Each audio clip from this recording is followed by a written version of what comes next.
Alright, now that we have the basics of how to set up our vise, get our hook in the vise, and set up all the materials, or the tools and the materials, let's begin by tying our first fly. It will be a caddis dry fly. We'll be using some black thread and provided elk hair. So begin your thread behind the eye, about 1/4 of an inch to 1/8 of an inch. Do some locking wraps on that loose end. Snip your thread. We're going to wrap our thread back towards the bend of the hook, working on maintaining good thread tension. Too much tension and your thread could break. Too little tension and your thread could unravel. So we're going to stop between the point of the hook and the barb of the hook.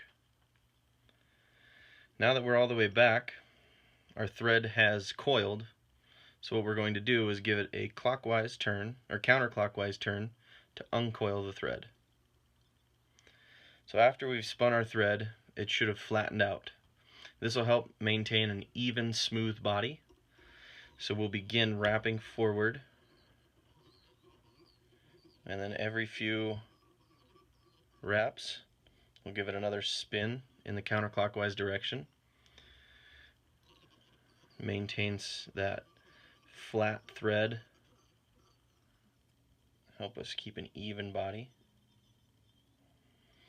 You can use coiling and uncoiling of the thread to give you different effects and do different things on flies.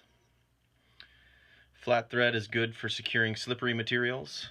Coiled thread is good for dubbing and various other things. So now that we've worked our thread all the way back to where we started, I would encourage you, if you have purchased glue at this time, what I like to do is glue as I go. So I'm going to add just a dab right on top of the thread. Next, we will take our hair stacker and we will cut just a little bit of this elk hair.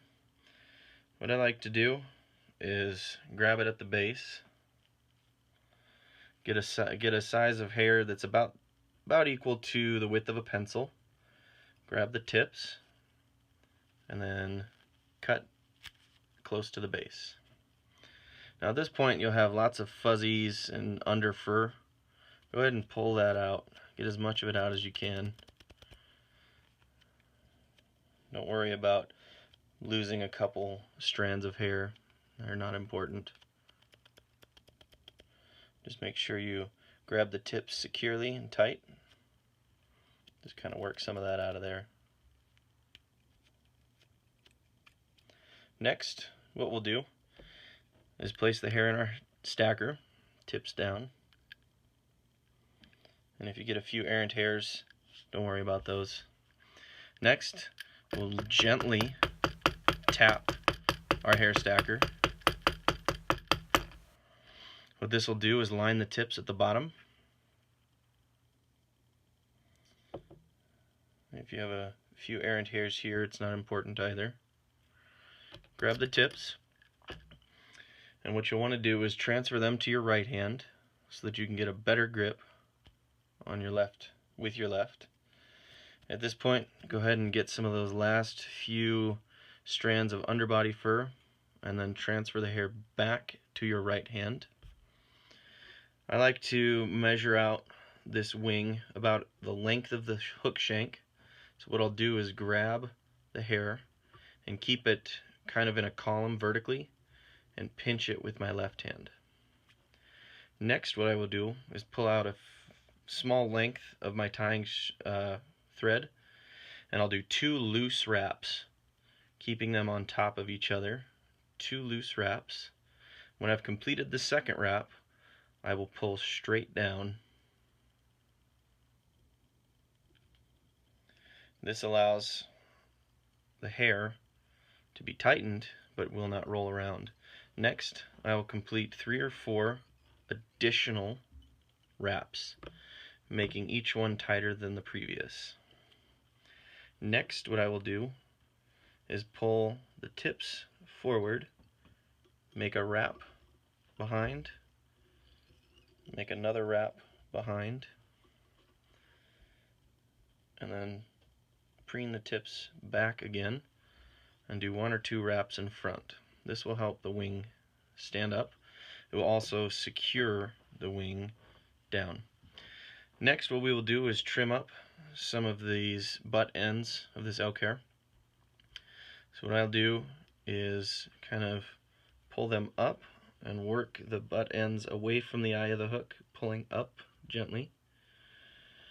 And I'll make sure to hold them so that I can separate the tips from the butt section. And then I'll cut at about a 45-degree angle, making sure to cut as many of the butt ends as possible. And then I will go back and clean up some of the ones that I missed. You can also get rid of any errant hairs in the tail or in the wing section from the tips. At this point, you just need to finish the fly. You can do either a half hitch knot, or if you've purchased a whip finisher, you can whip finish. Next, what I'll do is either grab my glue and a toothpick, or just a little dab on the end of the threader, and just lightly touch the thread with some glue.